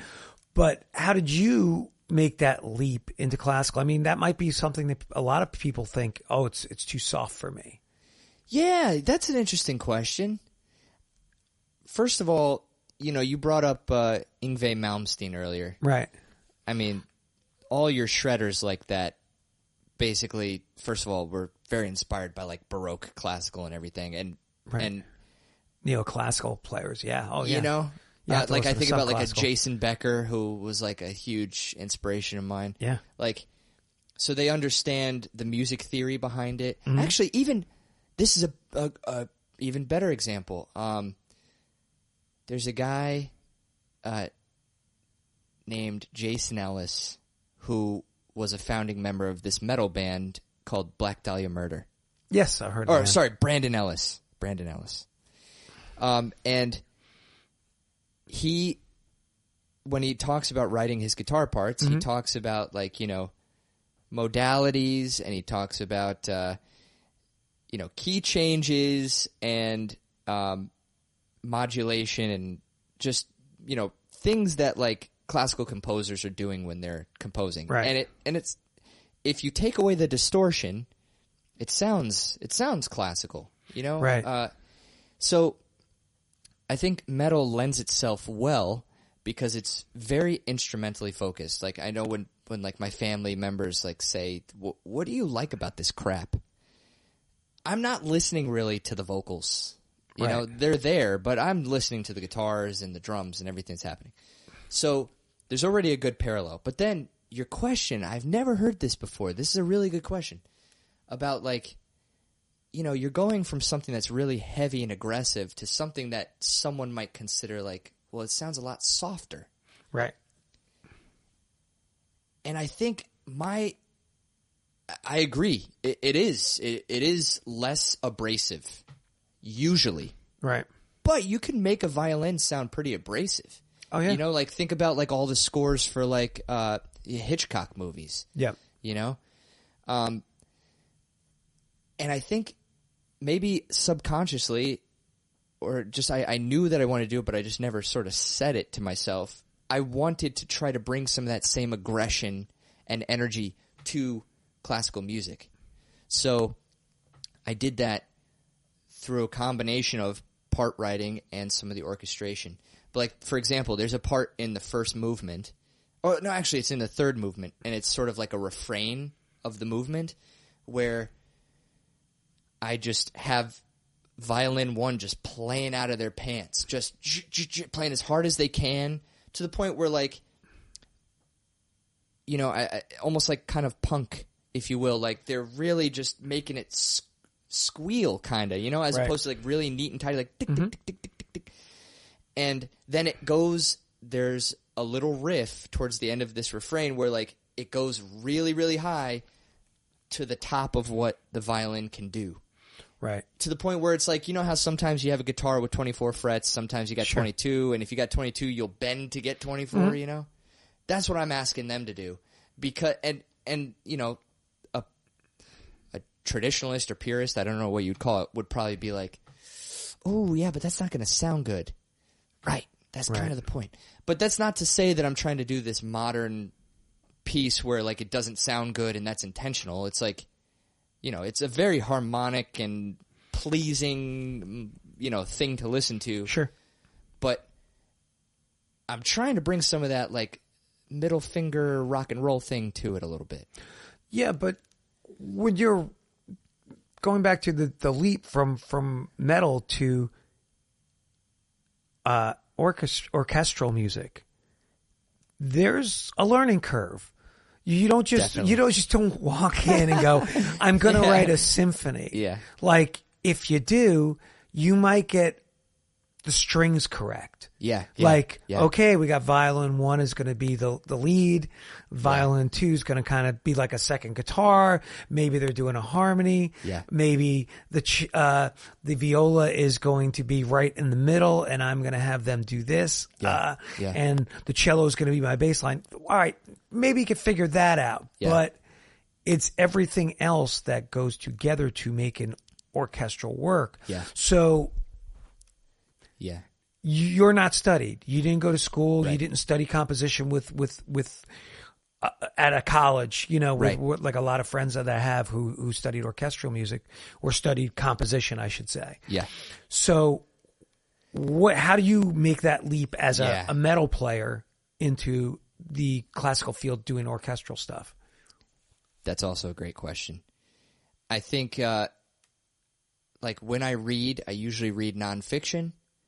And I like to read things that are like kind of dense and almost manual-esque, so that I keep coming back to them. But I'm reading 2, 3, 4 pages at a time. I'm never like sitting down and reading because well, anyway, I have my own reasons. But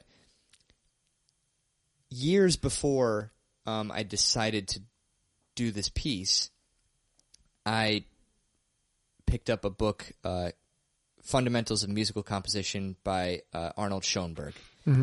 And I because I've never been to music school, I don't know if it's like a standard text for composition, but I have to imagine it is. It's a well-known book, yeah. So, and by the way, before I launch into that, you studied music. I did. What did you do it for undergrad and graduate? Well, when I did undergraduate, you kind of get a sprinkling of everything. How does that sound? Yeah. You do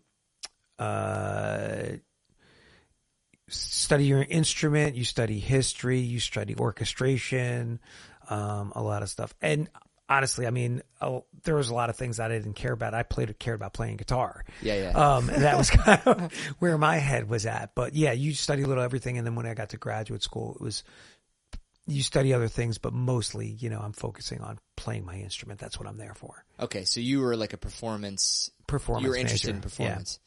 So, in that track, did they have you write like a thesis piece or something, or was it you had to like do a recital as your final recitals for performance majors? Yeah. Okay. So I mean, you clearly learn by doing. I mean, that's the way to do it there. So, okay. So yeah, I mean, I just kind of taught myself the way I thought you might learn in a music school. Right. And if I was a music student, I would have gone the composition path. Okay. So I started with Arnold Schoenberg, Fundamentals of Music Composition. I realized I didn't know enough about harmony. Mm-hmm. And so I went back and kind of studied chords and overtones and how the whole thing, the basic stuff that I'm assuming, again, is probably undergrad 101 stuff. Mm-hmm. And a lot of the concepts I was familiar with from having played all the time, but now it's kind of making it clear. It's crystallizing things for me. Sure. So this is like years. This is like this is during that 2014-2020 break, that I'm doing this stuff. Reading it for fun, but also daydreaming about writing a big piece. And then as I got further into the project, like actually now fast forward to when I'm writing this thing, mm-hmm. As I needed to learn something, I acquired more material. So more Schoenberg books, more advanced stuff about harmony. It's funny too because like it changed how I listened to music, obviously, because you understand it a little bit differently. Sure. In the past, I would listen to like, Beethoven's Third Symphony and be like, wow, it's so cool how all of a sudden the mood changes. Oh, yeah. The melody's still happening, but all of a sudden it feels really dark. Whoa, now all of a sudden it feels very like joyous. But it's the same melody and we're still... And then you understand like modulating keys and stuff, and it's like, oh my God, this is amazing. It's so much fun. Yeah. So I did a lot of that in this work. But then, so ultimately the way I composed it was kind of like how you said, actually, like 4 voices. Yeah. All recorded on my guitar. I just multi-track all the parts for all 4 movements, over time. Like, it took a long time, and that was my piano. And then once I had the entire symphony complete in 4 voices, I picked up orchestration books. So these were the books from Rimsky-Korsakov and Hector Berlioz that were like, principles of music orchestration. Yeah. And understanding how different, first of all, like, there are ratios about building chords, and then, there's a scoring system. They've, you don't have to follow it, obviously. There's no rules in music. But, they give you this guide of, like, a trombone, let's say, is 4 points on this scoring system. A flute is 1 point, and every string voice is 2 points. And then you want to try to balance your sound that way. And basically, they're doing it's a dynamic scoring thing, right? Like, I don't know if they give you that as a reference in music school, but that was helpful for me. Yeah, that's the first I've heard of it, but that's okay. Or really, maybe it is, and I just don't remember. I mean, it's like, it probably for them was just like an offhanded comment guide or something, right? In one of these, but it was a light bulb for me about, like, okay, so, and I also, because it was written on strings, it's very like primed to be performed by strings, right? So the string section was always going to be the workhorse on this thing. I mean, there's basically almost not a moment where there's no strings. But it helped me understand, because, like, some sounds are nice with each other. Like, a violin with an oboe, if they're sharing the melody, that's a nice sound. But sometimes it's hard to find a sound that pairs well with something like a trombone. For dynamic reasons, because it's a lot louder naturally, it's harder for them to play quieter. So, they're louder, so they may overpower something like a flute or something. So it helped me kind of get this visual guide of how to mix these instruments in my head. And then there was also the part about, like, tones meshing well together. And that's what I pulled further from rock music. Like, always seeking amps that go well with each other. I love, like, an Ampeg B15, and I love that with, like, different mics. But again, going back to the Neumann mics, you can't beat them. So, like, mixing all these sounds. And I found, I really like how the bassoon mixes with the trombone. I think they have a great, and they also share register a little bit. Like, there's a great connection. I like what's happening when they're playing at the same time. So a lot of it was learning as I had to. So there was a little bit of learning beforehand, and then learning as I had to, and relearning as I go. That's ultimately what bridged that gap, because there's a huge gap. Yeah, but that's not a quote for the. Yeah, but most people, if they're getting into composition, this is what I find really curious, because we talked about this before we started recording, are doing stuff, and they're like, their first thing might be a solo violin piece, a string quartet piece, a small piano piece, and you jump into writing a symphony like, this is going to be my first work. Yeah. I'm just really curious, are you practicing, like, you're learning all these stuff after reading these texts, are you practicing writing stuff, or are you just right off starting to come up with themes and things like that right away to put into a symphony and then putting it together? That's what I find so interesting. Yeah, it's the latter. I'm just doing it. Interesting. Yeah, so, like, part of what saved my life with this thing is that I was looking at it like I'm trying to tell a story. And let's say, like, let's look at my knowledge as an iceberg that, the water level slowly went down until the whole iceberg's exposed. So, like, when I start, I know very little. And I don't know what I don't know. That's kind of the nature of everything. Sure. So the lighthouse signal that was making it where I could do this kind of big thing was that, like, I'm telling a story, the melody is the story, and if it gets boring at any point, or if it's unclear, or if I'm not interested in the story, that's my guide to mix it up somehow. Change it, delete that whole section, whatever I got to do. Mm-hmm. So basically, as I composed it, and this is the first movement was the first one I composed. Okay. I orchestrated them in different order, but I actually orchestrated the first movement last because I wanted it to be the best example of orchestration, so I didn't want to learn on the first movement. But it was literally note for note, pretty much a linear thing, and then once I sort of developed the first theme, and then I developed the second theme and the third theme, and now I had this mass that could be repeated 2-3 times. And so I had, now I'm kind of fitting into what Schoenberg outlines as like sort of the A section, the B, and then the changed A on the back. And I'm now kind of following sonata allegro form. Mm-hmm. And I'm almost like, in a way, making progress on this thing, but also sort of reverse engineering it into, the classical mold, if you will. Right. So I'm learning, and then the more I learn, I'm like, oh, I could fix this little section here, or anyway. So it was really all like I'm learning as I'm doing it. So are you doing a sketching it out?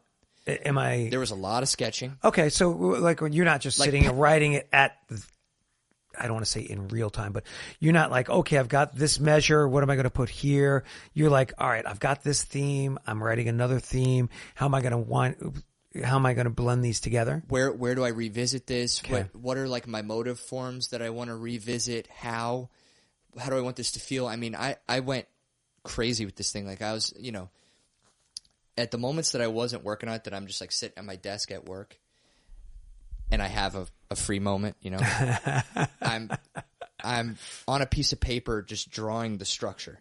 I'm drawing out the structure. I'm drawing, the melody. I'm drawing everything, just constantly rethinking, erasing, moving.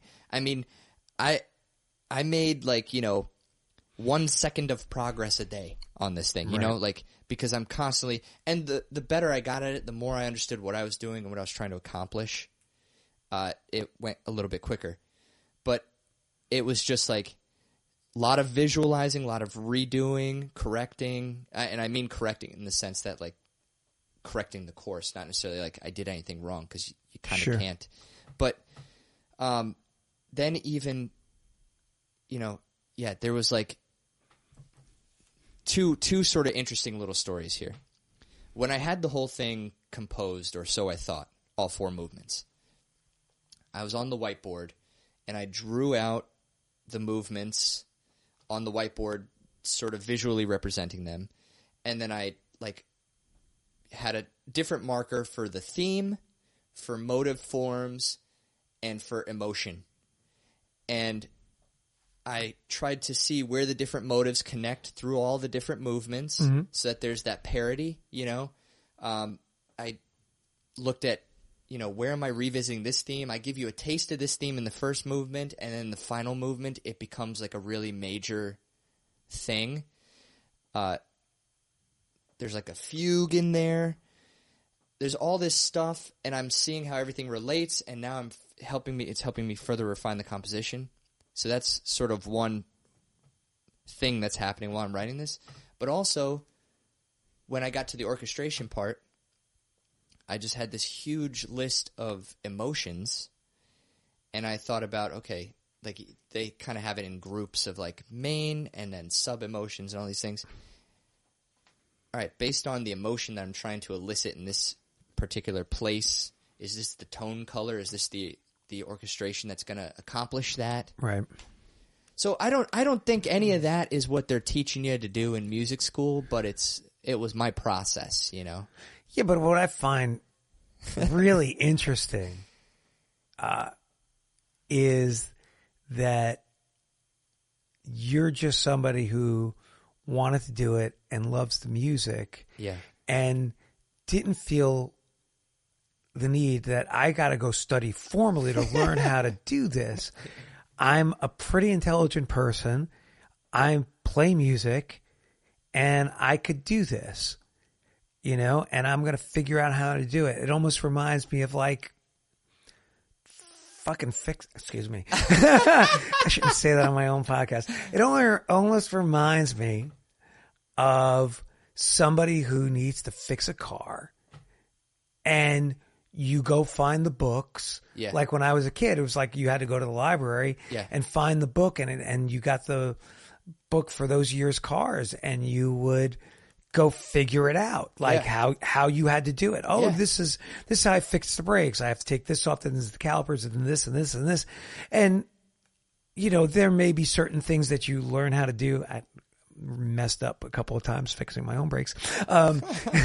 You might not have perfect, but the fact that you had the wherewithal to go and do it and learn how to do it yourself without somebody pointing you through it. I think it's amazing because I am not that guy.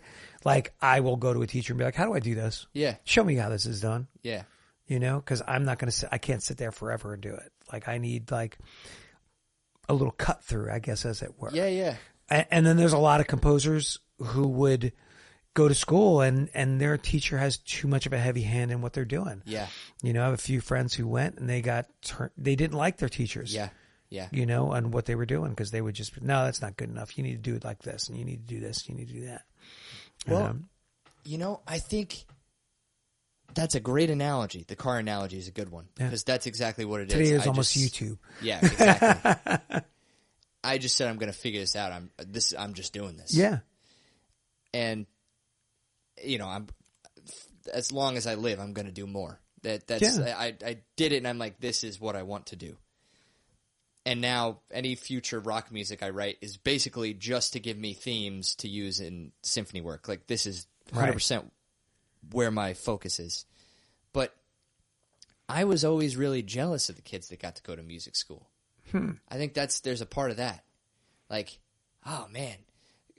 I think if I asked my parents, I never asked my parents to go to music school. I think if I did, they'd say, you know, I know what my mom would say. She'd say, no, you're not going to music school. My dad probably would have said, well, you need to think about it, you know? Yeah. But in my own sort of insecurity, I was like, they would not let me go to music school, basically. Why? Well,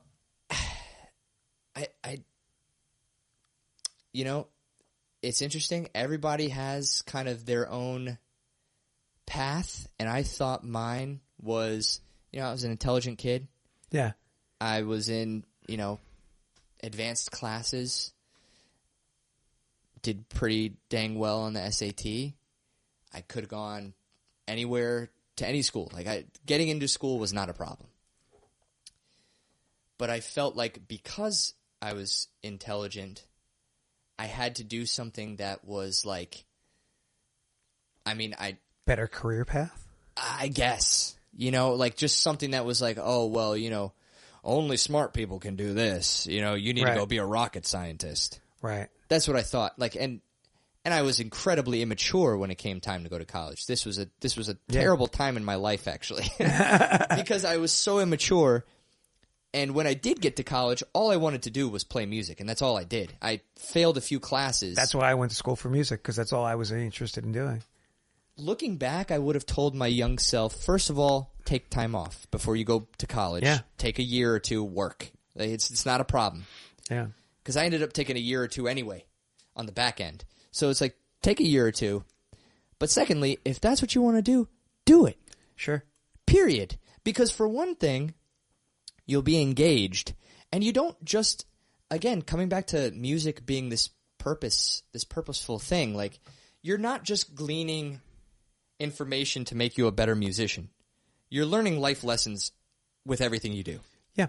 So there's this universal benefit. And I think now, too, because I'm not doing for a career what I studied, it almost doesn't matter what you study.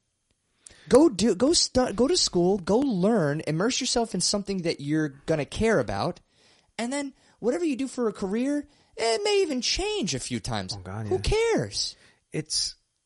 I was too immature to understand that. Well, I don't think a lot of people even understand that today, that like the world is changing so fast. I just even had this conversation all the time with people about going to school for music and how, and I want to do a roundtable discussion about it with some other musicians that I know who have gone to school for music and talk about the ins and outs of it. But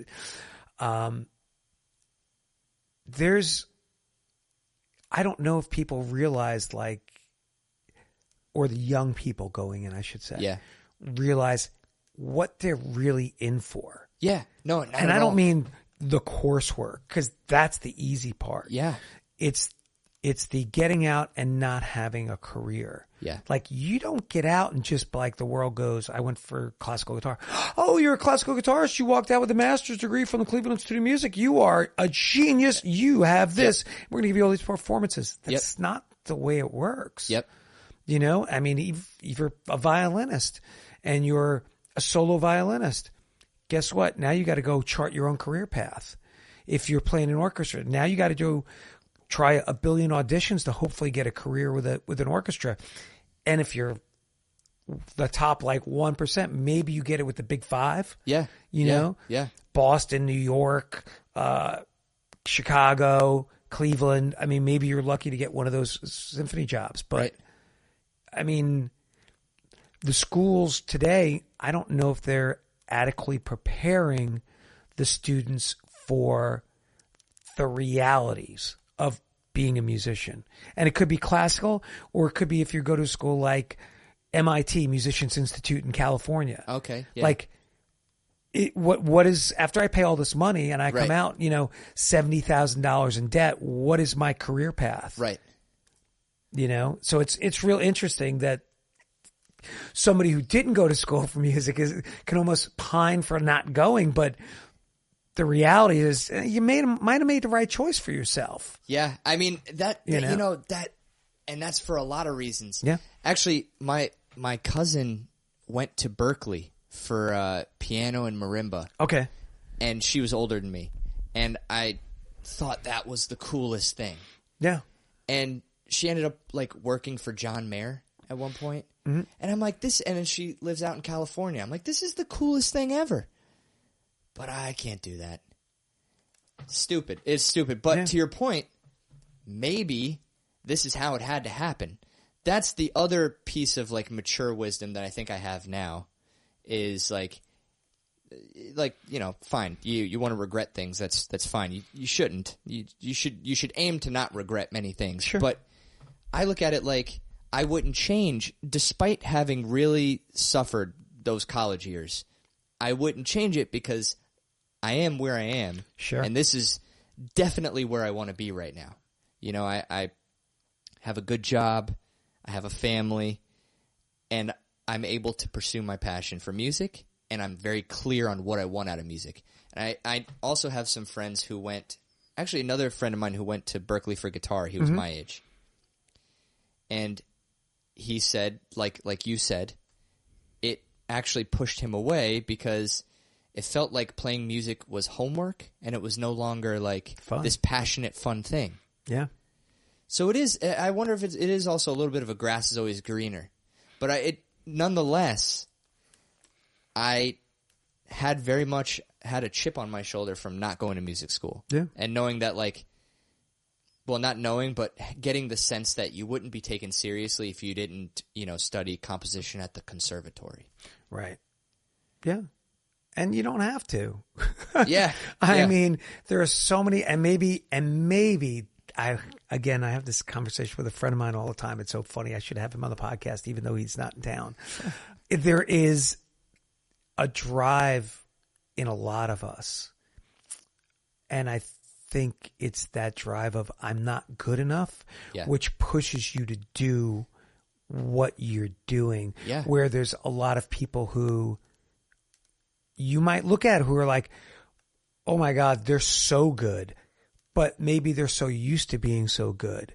And it's not necessarily those people who have the natural talent who are successful. It's the people who push and push and push and keep, and keep pounding, since we're in Carolina, to do it, who are successful at it. I mean, it doesn't mean, look, man, the bottom line for me in your story, which I find absolutely wonderful, is that it shows that the snobbiness that classical music gets, it's in a certain way, it's down to the common person. Like, you love the music, you enjoy it, I'm going to write it and I'm going to do it. Yeah. It's not so just hoity-toity that I'm going to do it and I have to go to school to do it and I have to study and I have to learn how to write Bach in the way that they did. Dude, go do it. You enjoy it, to go do it. Yeah.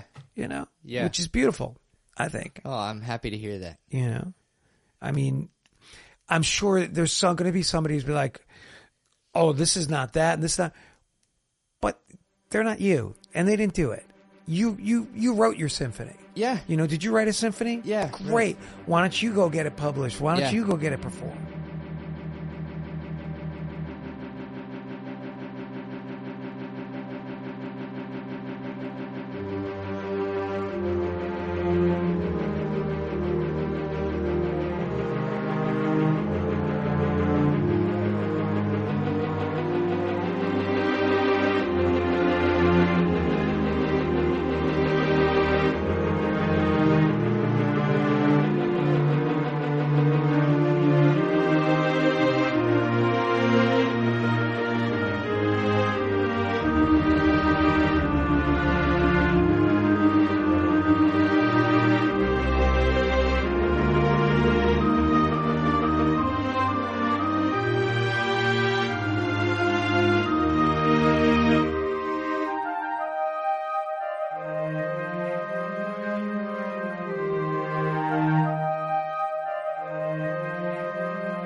So, I'm now having to shop this thing around. Okay. I'm going to all of these classic institutions, and I'm reaching out first of all as a no-name composer, and I'm trying to prepare myself for the inevitable no. So I already have a bit of a chip on my shoulder because I'm like, I feel like an outsider. I am an outsider. I didn't go to music school. I don't know what it takes at this point in time to, now I do, but I didn't know what it takes to get a premiere scheduled and performed. I don't understand the music world from the business side of things in this space. So, now I have to promote and advocate and try to get someone to say, yes, we'll play it. And I reached out to, I think it was like just under 200 orchestras nationwide and some international. And, it was 200-something no's. Right. It's funny because the ones that were actually the kindest and got back to me the quickest and with most robust responses were like some of the biggest ones that I was like, whoa, you mean you guys took the time to answer me? New York Philharmonic, National Symphony Orchestra in Washington, and Seattle Symphony. Wow. And I was like, wow, you guys took the time to give me a nice response and everything. And they said, keep us posted. Let us know how it goes. So I'm doing the premiere with the Charlotte Civic Orchestra. Mm-hmm. And when I talked to them, the director there, executive director, Pat Mooring, when I had my first phone conversation with her about the piece, she was excited, she was warm and friendly, and was on my team. And I was like, that was just such a key moment for me, because up until that point, years worth of work, I never knew how anyone would respond to it. Oh, by the way, because I did it in secret, too. I did this whole thing in secret because it was going to be a surprise for my parents. So no one knew I was doing this. I'm doing this whole thing in silence by myself for years. It wasn't until that phone conversation that I got really emotional, because it was someone who accepted what I did, like, oh, you wrote a symphony, and we would like to perform it. Right. And I felt supported, and it was just really cool. It was a big moment for me. And it was sort of like it softened the chip a little bit, because it's like, okay, that's all, I hate to say it because I wasn't seeking validation, but that was a little bit of validation. Like, right. You did something. Yeah. So from that point forward, I also kind of, when I was trying to figure out what venue in town we would have this performance, a lot of now it's not just like the orchestras that may be a black box and tough to understand or talk to, but now these venues in this big theater space, sure, you don't really know what you're getting here, there, or anywhere. Right, so right. I reached out to a few, and wasn't getting much in the way of support, and then the Halton Theater at CPCC, they were like, do it here. And there was a warmth, and so then that my second lesson there, the reason I bring that up is just work with people who want to work with you. Yeah. And that even goes back to the politics thing. I mean, that's like my big takeaway from this decade. Work with people who want to work with you. Don't seek people who don't, like, if you're not getting it reciprocated, don't worry about it. Yeah. They're not for you.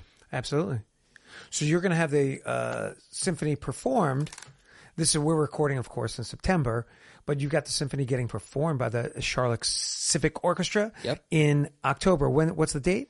October 24th, 7:30 p.m. at the Dale Halton Theater. How can we get tickets for that? You can go to tix.cpcc.edu,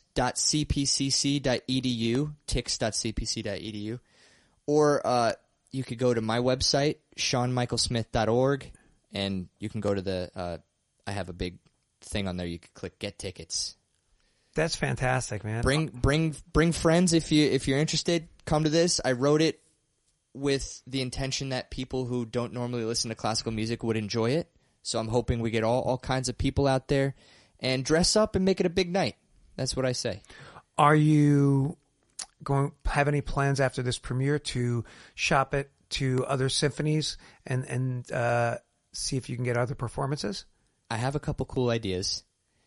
I'll just real quick share two. Yeah. So one is my mom's family's from Sicily, and I want to have it performed there at this old Greek theater where the background is Mount Etna and it's the Mediterranean. It's freaking awesome. I'd love to have it performed there, so I'm going to try to figure that out. But the other one, I thought it would be cool to do a total cross-genre collaboration here and offer it to some rappers in Charlotte who may want to do like a Pete Rock type thing and chop it and screw the recording and have it, behind the beat for some local rap artists. I thought that'd be a kind of cool collaboration. Cool. I think if you want other orchestras to perform, you might also want to look at some college orchestras and some conservatory orchestras and shop it around to, like where I went to school at Cleveland Institute of Music or some other orchestras around the country. Check it out. You might get even more, because it sounds like, they're college orchestras. Some of those orchestras are pretty amazing student orchestras. I don't doubt it. Honestly, any advice you have on that front, I'm wide open. Do it. Definitely. Yeah, we could talk about it more at another time. Cool. Do you have any other compositions you're working on currently? I have an alt-rock album in the hopper. Okay. Got about 10 songs kind of drafted, and that is going to be like a little bit different than Sean Aldino, not quite as death metal-y, and I'm going to actually try singing for the first time. So we'll see how that goes. That's awesome, man. Yeah. We're going to try to make it out to the orchestra performance next month, and look forward to hearing it. Thank you. Thank you very much. Sean, as we close out, how do we get in touch with you? I know you just said your website a little ago, but social media, all that kind of stuff, how do we get in touch with you? Website's a good way, SeanMichaelSmith.org. And I don't have much social media. So actually, website's the best way. That's a good thing. Yeah. That's a good thing. All right, man. Well, much luck to you, Sean. Thank you for coming on, man, hanging out. And it was great to meet you and talk with you. Thank you so much for having me. You're a legend. And I really appreciate you taking the time to give me the platform here. And I'm very grateful, man. Absolutely, Great brother. talking to you. Best of luck to you. Thank you. Thanks for listening to episode 91 of the Queen City Music Podcast, and I hope you'll go back and check out past episodes. And if you've enjoyed this podcast, please share it with your friends. As always, if you have an idea for an episode or would like to be a guest on the QCMP, reach out to me at qcmusicpodcast@gmail.com. Also, check out our local partners, Records on the Wall at rexonthewall.com, Charlotte New Music at charlottenewmusic.org, and Blacker the Berry Lemonade at btblemonade.com. And if you would like to become a local partner, once again, touch base with me at qcmusicpodcast@gmail.com. Until next month, get out there and support the local Charlotte music scene by hearing some of the talented artists who call our city home.